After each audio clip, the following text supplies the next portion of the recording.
Well, hello, everybody, and welcome back. Welcome to episode 32? 32 of the Unstoppable Entertainment Show, the most comprehensive entertainment news show on the internet. I am, of course, Nate Schaffner, otherwise known as the Unstoppable Nate. How are you all doing today, tonight, wherever you are? I hope you're doing well. I hope everything is okay in all of your lives, and if not, I hope that this show provides a brief respite from whatever it is that you're going through in life. After all, that is part of the reason why I do this show. Um, Before we get into the show today, I just want to remind everybody that if you have a question, a comment, or if you'd like me to talk about certain movies or franchises, you can email me anytime at the address listed in the description of this video. Also, do me a favor and go ahead and hit that like and subscribe button and spread the word and tell your friends. I'd like to have more people uh, tune into this show. Whenever it's on. So let's let's get started with this piece of news today. Um, so for those who don't know, there is going to be a third Super Troopers movie. Um, I think it might already be. I think it's currently filming right now, actually, but it's happening. Super Troopers 3 is happening, and um, the team of Broken Lizard, which is um, basically the group of the group of comedians that comprise of um, um, you know, that comprise the cast of characters of Super Troopers. They're all coming back. Brian Cox is coming back as well as Captain O'Hagan. Um, so, but it's happening. Super Troopers 3 is happening. This article is on Joe Blow, published by Steve Saig. Um, a little bit ways down here, it says uh, the unruly syrup chugging troopers from Broken Lizard will return for Super Troopers 3, courtesy of Searchlight Pictures. Broken Lizard troop member Jay Chandrasekhar will direct the sequel in addition to reprising his role as Thorny, with Kevin Heffernan, Steve Lemmy, Paul Soder, and Eric Stolhansky, who are back to play Farva, Mac, Foster, and Rabbit, respectively. In addition to the core Broken Lizard crew, Brian Cox returns as Captain John O'Hagan, with Marissa Coughlan playing Ursula Hanson. Oscar winner Nat Faxon from Bad Teacher, Club Dread, and The Descendants joins the threequel as Captain Todd Markowski, with Chase Crawford from The Boys and Gossip Girl and Reunion playing Baker Buchanan, and Andrew Dismukes from Call Me Brother and the Second Best Hospital in the Galaxy as Coy Burns. Um, so yeah, Super Troopers 3 is happening. Look, I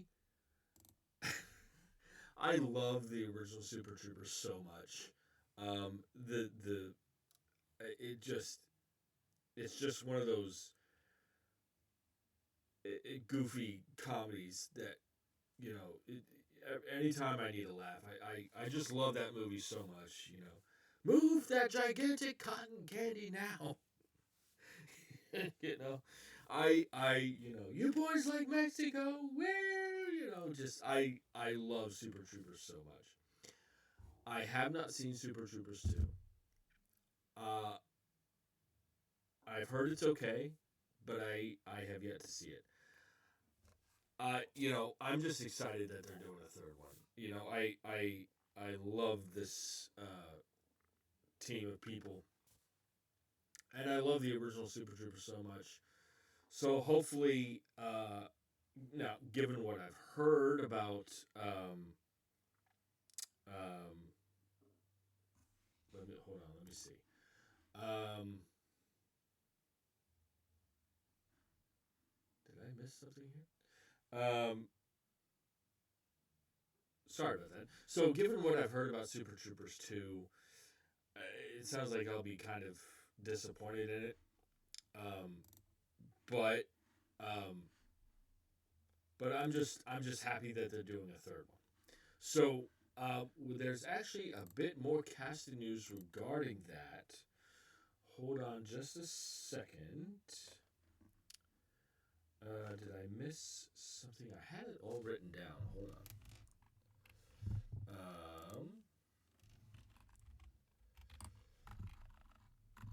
Give me just a second here. Okay, so this article mentions that so Chase Crawford, he's a new cast member. I just Googled this. So Chase Crawford is going to play a new character, Baker Buchanan. Uh, so I'm not familiar with him. Uh, um, so yeah, um, and it's going to be it's going to be called Super Troopers 3 Winter Soldiers because of course it is. Isn't that awesome? Super Troopers 3 um, Winter Soldiers.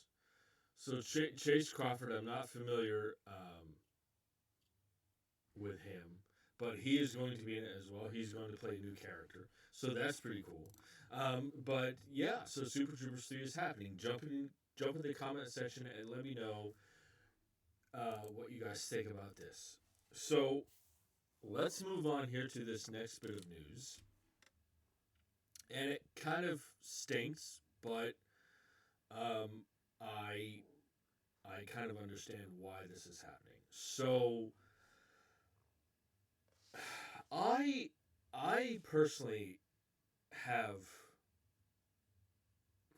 for the most part, enjoyed the live action remakes of the Disney animated movies for the most part. I loved this live action Cinderella. Beauty and the Beast was really good. The live action Beauty and the Beast with Emma Watson and Dan Stevens. I loved the live action Jungle Book that was directed by Jon Favreau. That to me, and look, I'm not saying every live action movie has to be this good, but the live action Jungle Book to me is the only live action remake that has been better than the original. And again, I'm not saying that that is a necessity. I'm just saying that of in my opinion, uh, I'm not saying it's a necessity for these live action ones to be better than the original. I'm simply saying, in my opinion, the live action Jungle Book is better than the original. I was really disappointed with the live action Lion King, to be honest with you. As far as I'm concerned, they could have just mailed James Earl Jones a check and used, you know, and run his dialogue through. I was really disappointed with that. What else was there? I didn't like Dumbo, the live action Dumbo. Um, I liked the live action Lilo and Stitch. Uh, I haven't seen Snow White, the live action one of that. So, you know, I think it's about half and half, actually, that, in terms of these live action remakes, what I've thought of them. Um, but I you know, but I've liked them. I've liked them. But there is one that was going to happen, and it's not anymore. This article is on Screen Rant, published by Sophie Evans. Um, Disney's live action The Aristocats reboot is dead, according to its Oscar winning director.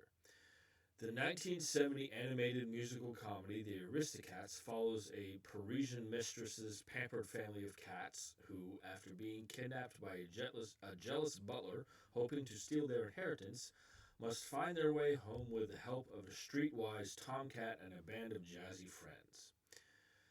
The live action remake of The Aristocats was confirmed in 2023 as Disney introduced a slew of reimaginings of its classic movies, with Questlove set to direct, oversee the music, and executive produce.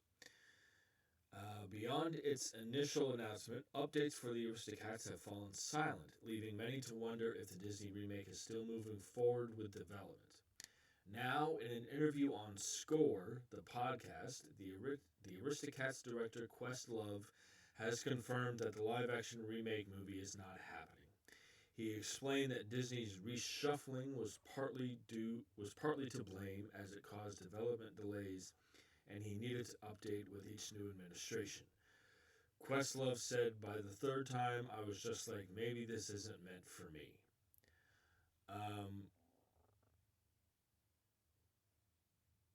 And it goes on here with more of what Questlove said. So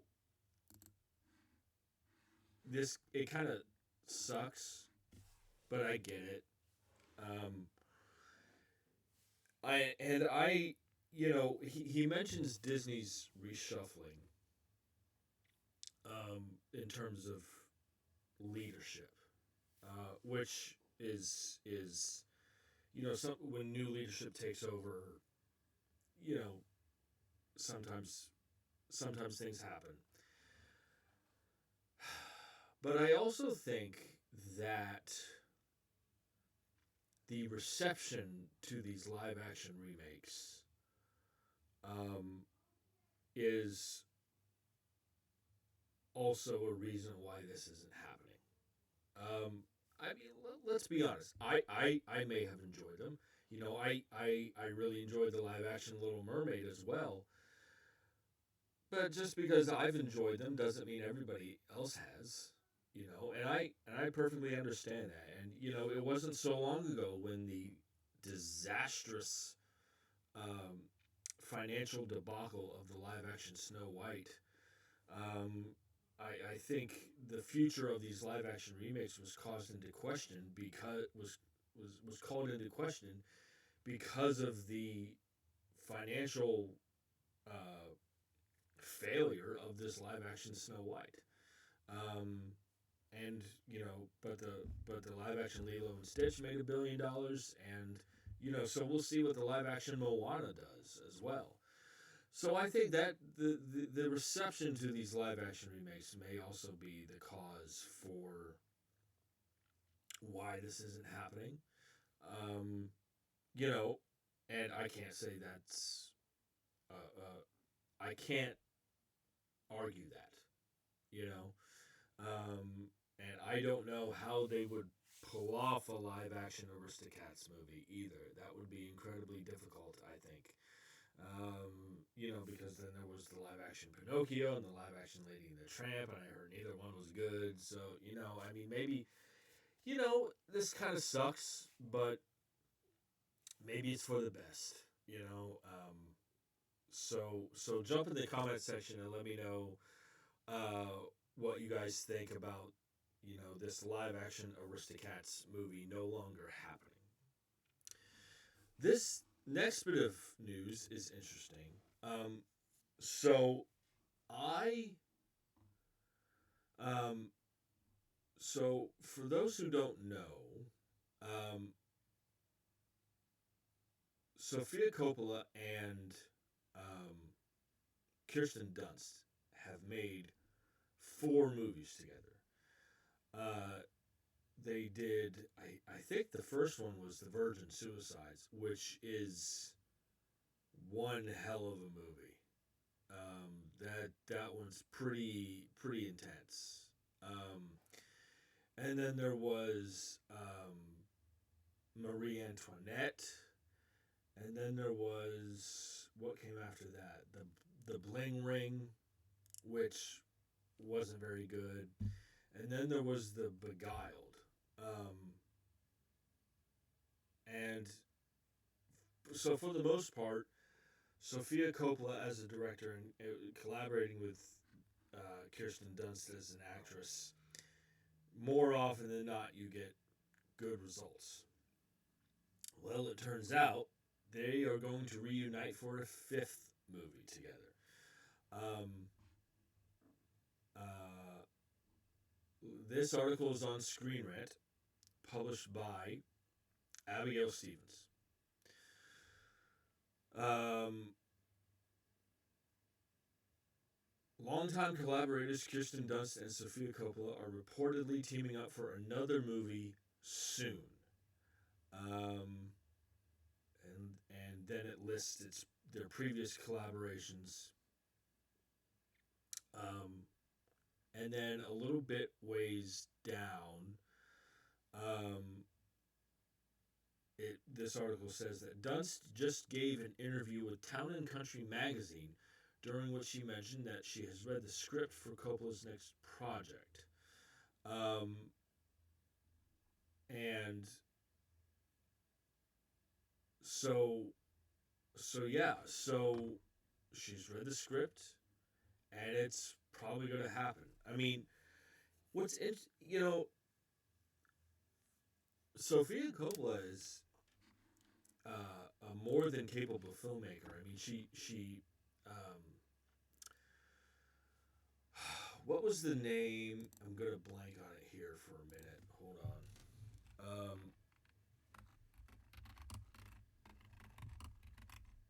Um, there was that movie Priscilla that she directed. That I heard was great. I have not seen it though. But a lot of times when you have a good working relationship with, if you're a director and you have a good relationship with an actor or an actress, and vice versa, you want to continue to work together. And like I said, more often than not, when Sofia Coppola and Kirsten Dunst collaborate, um, it has led to good results. And Sofia Coppola actually is probably one of my um, favorite directors. The only one I didn't like was The Bling Ring. I didn't really care for that too much. But other than that, I mean, it's been gold. So, I'm looking. I'm really looking forward to this new collaboration with them. So jump in the comment section and let me know what you guys think about Sofia Coppola as a director making her fifth movie with Kirsten Dunst. This next bit of news is exciting for me personally. Um, so, um, I, for those who don't know, I one of my favorite genres is science fiction, and one of my favorite authors is uh, a man by the name of Robert Heinlein. He is sometimes referred to as the dean of science fiction writers. He wrote Starship Troopers, and uh, he was one of the first. Um, he was one of the first authors um, to put an emphasis on scientific accuracy in his work, in his books, and I'm a big fan And a while back, it was announced that there's going to be a remake of Starship Troopers that will adhere closer to the book, which I love. And it looks like we're going to get another adaptation of a Robert Heinlein novel. This article is on the Hollywood Reporter, published by Aaron Couch. Um, this article says, um, a little ways down here, basically this article goes on starts off with a brief history of Heinlein film adaptations. But a little ways down here in this article, it says, now one book that's never been adapted has an animated movie in the works. The 1957 novel Citizen of the Galaxy. Oh my God! So, um, the animation director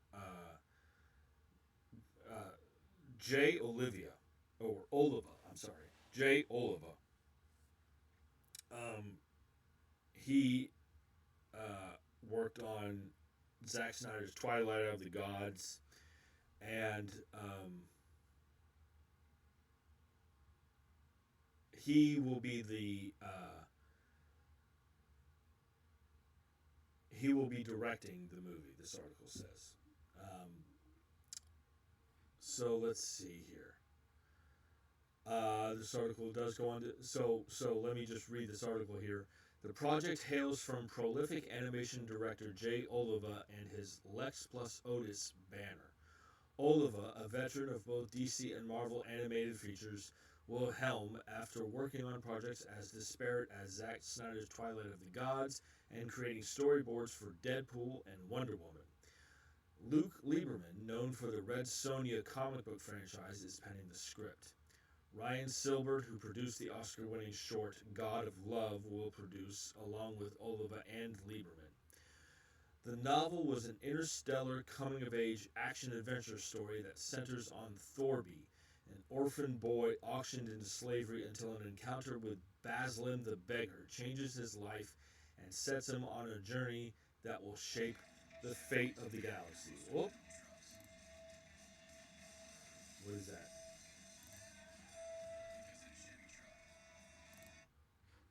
Sorry about that. An ad just started playing. Um,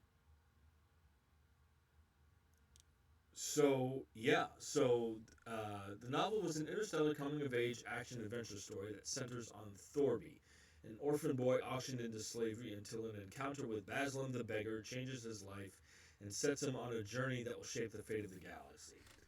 Okay, this story is perfectly suited for animation.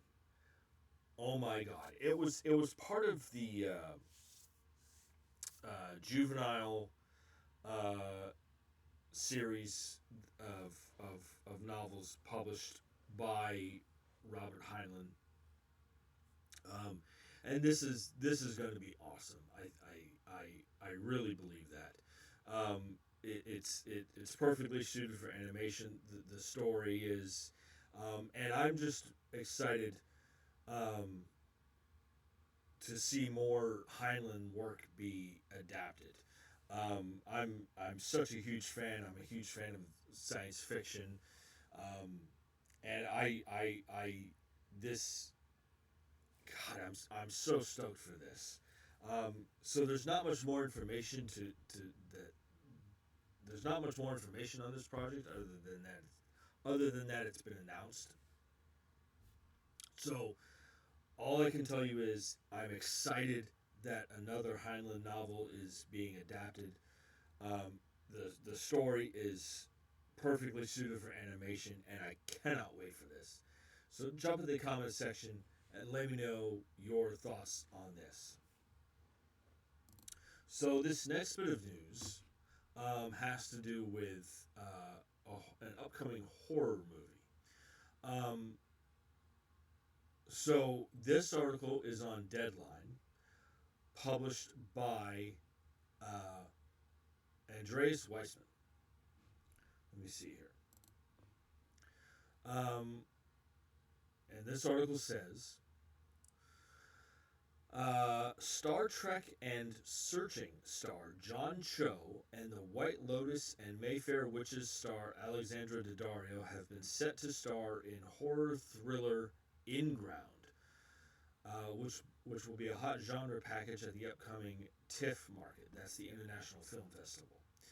Um, this article goes on to say that the log line for the movie reads, a recently divorced father attempts to reconnect with his young son by building a swimming pool in his backyard that they can both enjoy over the course of a long, hot summer. What begins as an exciting project turns into a terrifying nightmare. Okay, that sounds interesting. Um, yeah, so, okay. I really like John Cho. Um, he was great he was great as Sulu in the Kelvin timeline Star Trek movies. And Alexandra Daddario is one of my favorite actresses right now. The first thing I saw her in was San Andreas, the disaster movie with Dwayne Johnson, which I really enjoyed, and she was great in that. And then I she was in the Baywatch movie, which I mean, the less said about that movie, the better. Um, but she's really done some interesting projects, and I love that she's doing a horror movie. As I've always said, I'm a big fan of horror. And John Cho has had some experience with horror as well. Um, and I'm excited to see. What's interesting is that I always associated before I saw the first of the Kelvin timeline Star Trek movies, I had always associated John Cho with comedy. Like I only knew him as a comedian, as a comic actor. But he can do drama very, very well. And obviously he has some experience in doing some horror films as well. Um, I love seeing actors who are mostly known for comedy tackle dramatic roles, and working with an actress, the caliber of an Alexandra Daddario, I think they're going to work off each other very well and kind of elevate each other to bring justice to this material. I mean, it sounds really interesting. I mean, it's building a swimming pool and all goes horribly wrong. Like, okay, in what way? Like now I just want to know. Like, how does it all go wrong? Like now I'm curious. I want to know more. So, uh, yeah, I'm looking forward to this project. I love Alexander Daddario, and and John Cho as well, um, so yeah, so jump in the comment section and let me know what you guys think about this. This next bit of news is interesting. Um, so okay, I am not too familiar with, how do I want to say it? I'm not too familiar with, like, I know nothing about Bitcoin. Um, I don't know the history. I don't know the background. I don't know who created it. I know nothing about Bitcoin. I hear people use it. I don't know what it is or how it works. I'm totally clueless. So this next bit of news might will probably provide some insight as far as me personally will probably provide some insight into that. There's this article on Variety published by Tatiana Siegel, um, and there's going to be a movie about the creator of Bitcoin, Satoshi Nakamoto. Excuse me, let me take a sip of water here.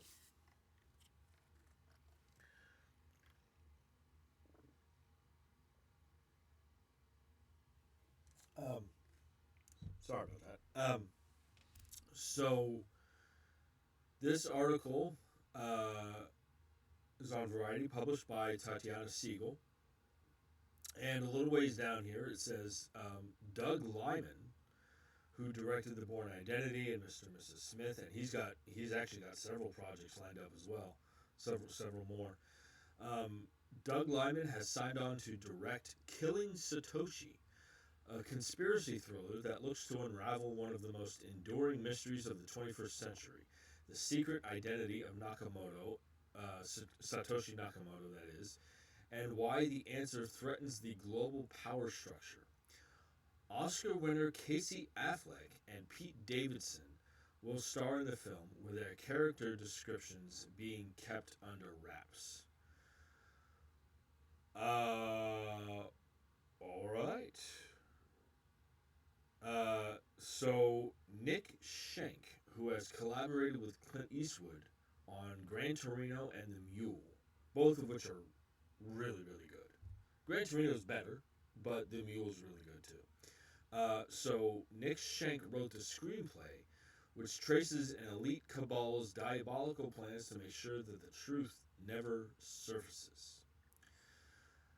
Okay, so this, again, as someone who knows nothing about Bitcoin whatsoever, this project intrigues me. This sounds like a movie I'll watch and learn, the history of Bitcoin and its creator. Doug Lyman is a wonderful director. Um, I've enjoyed, I've thoroughly enjoyed everything that he's done. Most notably, Edge of Tomorrow with Tom Cruise and Emily Blunt. That is a movie that deserved to do better financially at the box office. Nobody went to go. I saw that movie in the theater, and that movie is so awesome. I cannot even tell you. The marketing behind Edge of Tomorrow was, it did not do the movie justice. Okay, the movie was marketed like, if you watch the trailers for Edge of Tomorrow, it is marketed as a science fiction version of Groundhog Day, and it is so much more than that. Tom Cruise, Emily Blunt, directed by Doug Lyman. When did that come out? 2014. No, wait. Yeah, 2014.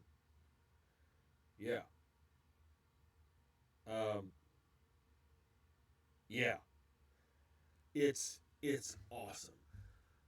If you guys haven't seen Edge of Tomorrow, do yourself a favor and watch it. It is awesome. It deserved to do so much better at the box office than it did. Nobody went to go see it.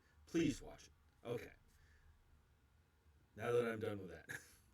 So Doug Lyman has several projects coming up, or lined up, I should say, and so he's a wonderful director. I'm not big on Pete Davidson, but I think with the right material, I could like him. I'm not. He's growing on me. Um, again, I think with the right projects, um, with the right projects, he'll be able to shine. Um, Casey Affleck is one of my favorite actors. I love Casey Affleck. The first thing I ever saw him in was Good Will Hunting, and he was great in that, and he's been great ever since. Obviously, winning the Oscar for Manchester by the Sea. You know, Casey Affleck is a true chameleon leading man actor. He's great. Um, it says here that the character descriptions are being kept under wraps. One of these guys, Pete Davidson or Casey Affleck, is probably playing uh, Satoshi. That's probably what it is. At least that's my guess. But you know, again, I,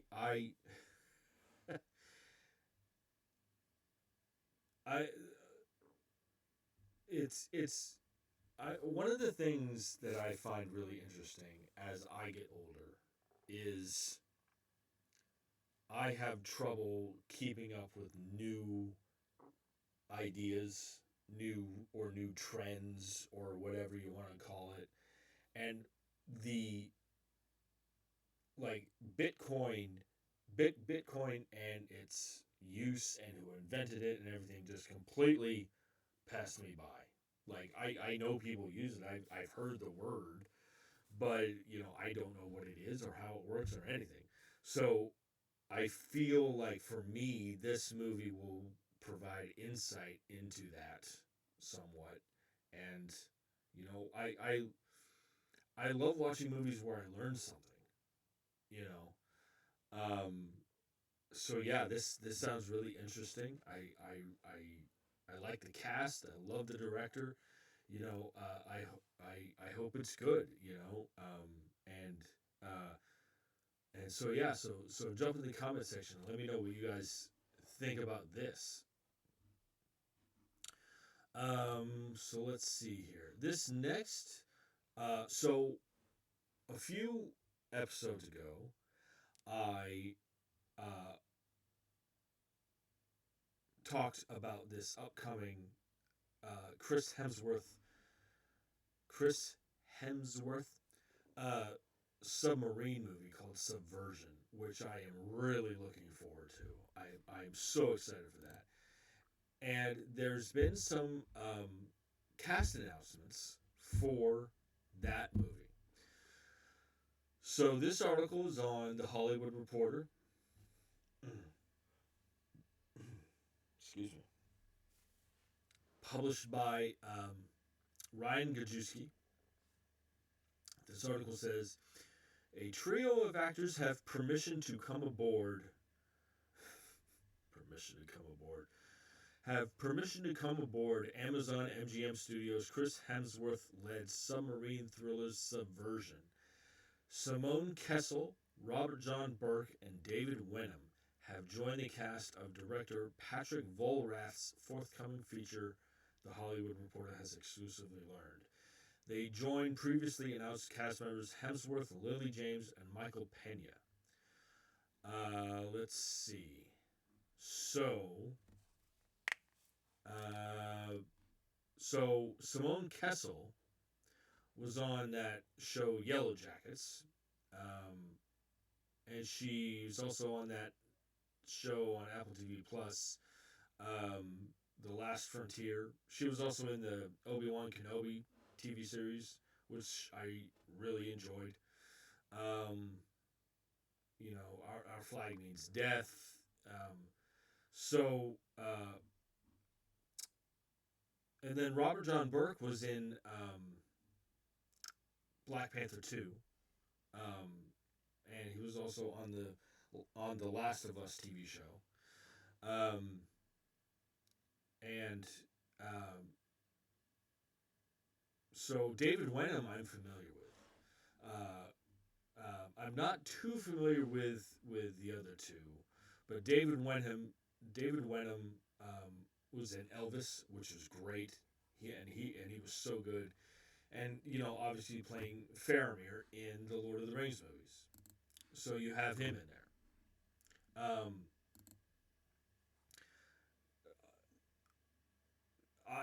This cast is shaping up really nicely. I hope this. Uh, what was the submarine movie that came out with Tom Hanks? Greyhound. I heard that was really good too. I haven't watched that one. I just love submarine thriller movies. I can't get enough of them. I hope this I hope this is good. I kind of miss these kinds of I miss these kinds of movies. I hope this is good. It sounds really interesting. The cast is shaping up really well. Um, and obviously with more casting news, again, more casting news means they'll be filming soon, which is great because I'm so excited for this and I can't wait to see it. So jump in the comment section and let me know what you guys think about this. Um, this next bit of news, uh, you know, is it's one of those.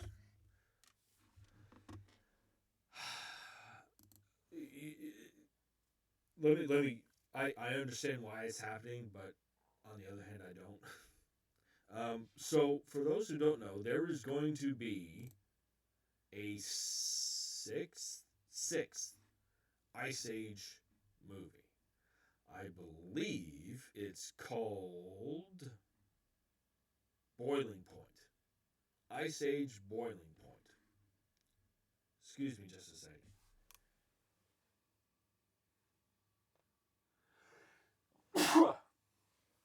Sorry about that. I love when they come out of nowhere like that. So there's going to be a sixth Ice Age movie. Why? Who's to say? Um, Probably because the movies make a boatload of money. I've only seen the first one, and I thought it was pretty good. It was fun. It was a pretty good movie. I have not seen any of the others, obviously. I have heard that they kind of go downhill after the first one. That's just what I've heard. I cannot say that from personal experience. But they make a boatload of money, which is probably why they're doing a sixth one. So there's been some kind of so Ice Age 6 has been delayed. God, did the first one come out in 2002? Good lord. So this article is on MovieWeb, published by Richard Fink. Let me see here.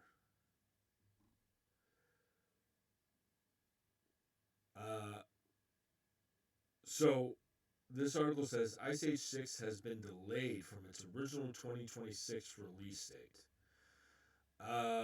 And then it the article goes down to uh, a social media announcement, um, basically saying that the movie's been delayed from 2026 to February 2027.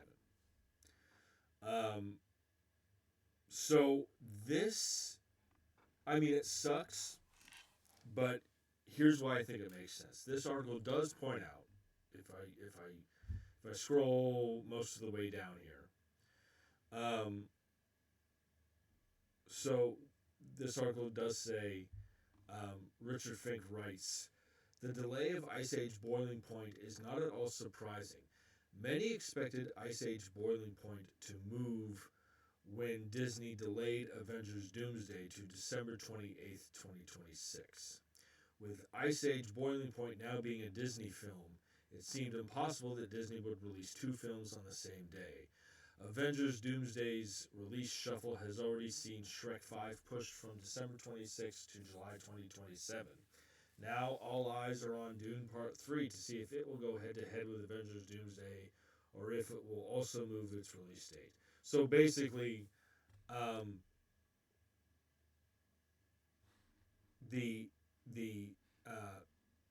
so basically, Ice Age 6 was delayed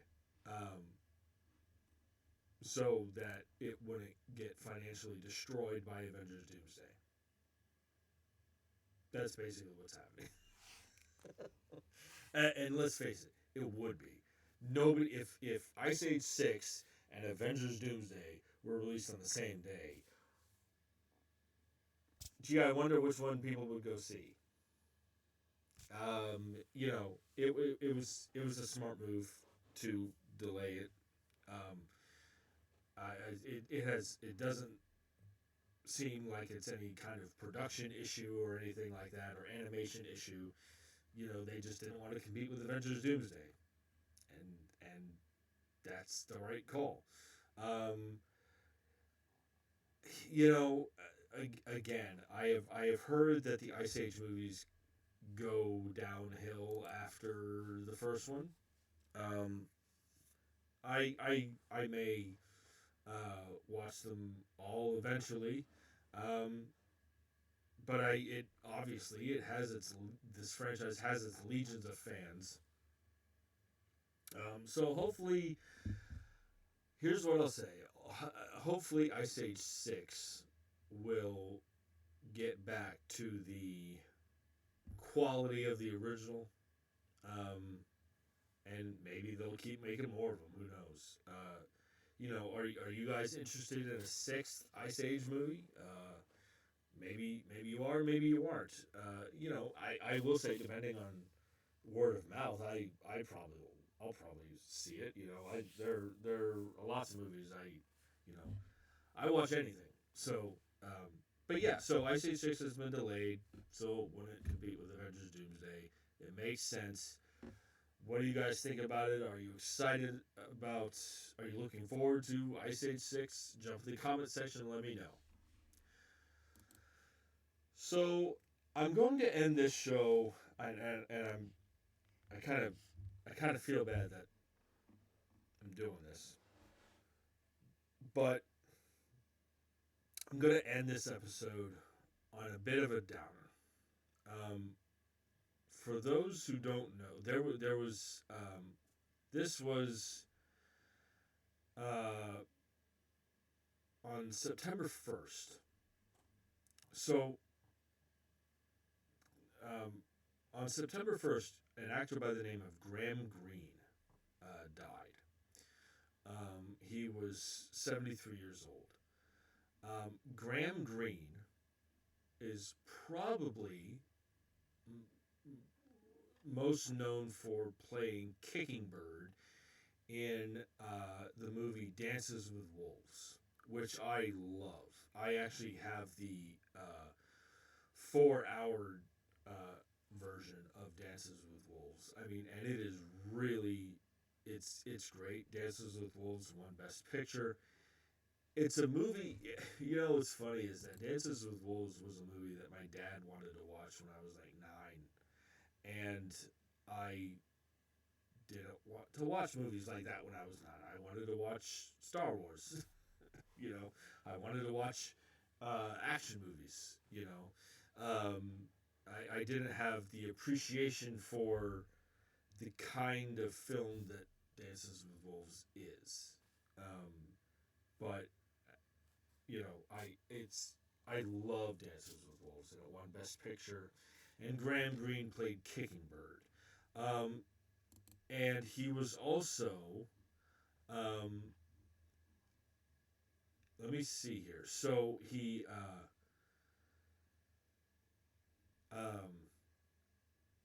was also in Maverick, the film adaptation of the TV show,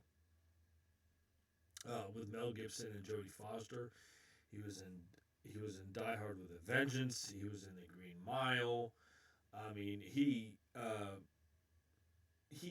was even in the Twilight one of the Twilight movies.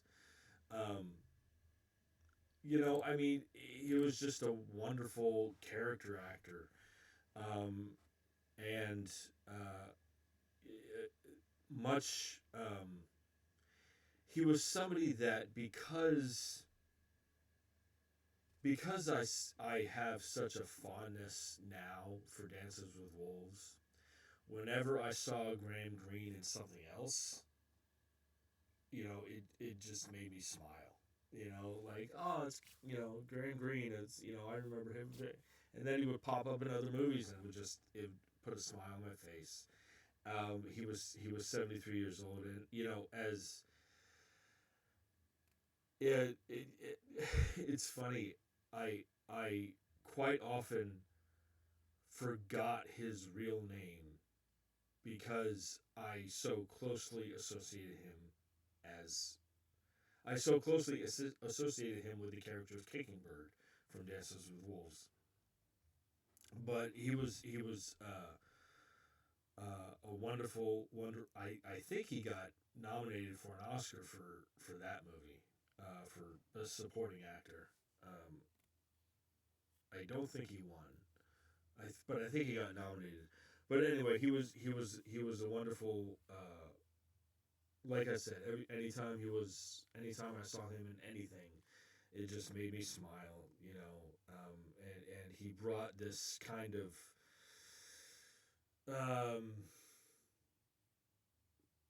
like he made whatever he was in better because he was in it.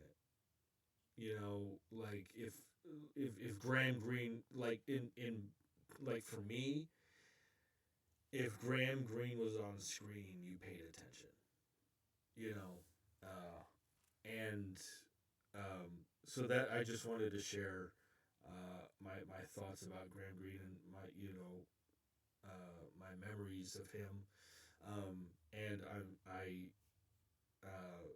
I'm sorry that I ended this episode like this, but yeah, um,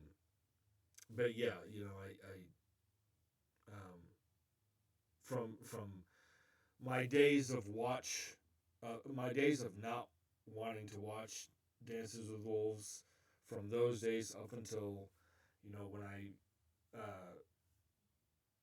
started when I to the days when I got as I got older, I had a more appreciation for cinema, and really I really love Dances with Wolves, and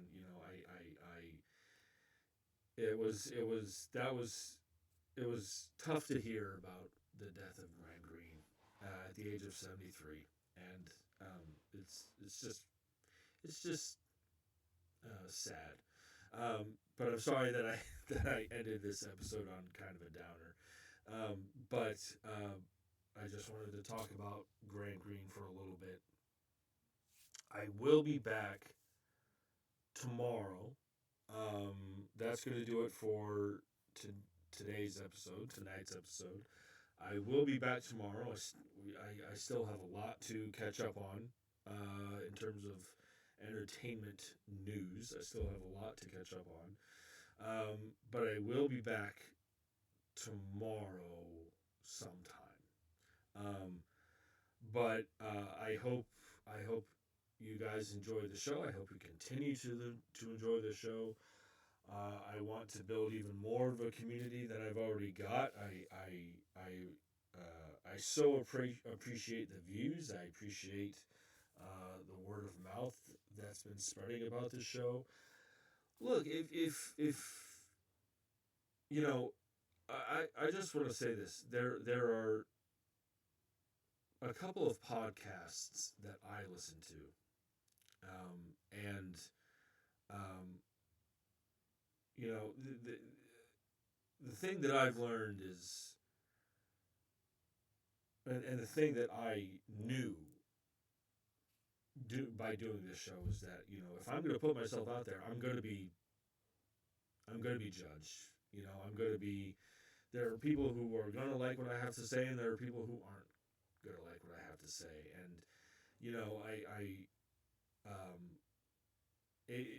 if you have any questions or you want to call me out on something, and or anything like that, or if you take um, issue, or whatever, I will address it. I'm not afraid to do that. As long as it's done respectfully. I feel that these days there's not a lot of cogent, intelligent, back and forth debates or conversations. I feel these days like everybody gets so defensive quite easily, and that bothers me. You know, but if hell, if you want to call me out on something you feel is BS, I will address it, and as long as it's done respectfully, and you know um, as long as you bring it to my attention in a kind way, or if you just want to ask me anything, write me an email and say, hey, what do you think about this, or what are your thoughts about this? I just love talking about the industry. I love talking about movies, but I appreciate the uh, I appreciate the views. I appreciate the word being spread about this show. I'm just trying to I've always felt like I have had something to say with this show. I've always felt uh, there's a purpose. I like getting my thoughts out with this show. So anyway, I will be back tomorrow, probably around the same time. And feel free to hit that like button, hit that subscribe button, spread the word, tell your friends. And so yeah, have a good rest of your day, rest of your night, wherever you are. And as always, I will see you at the movies.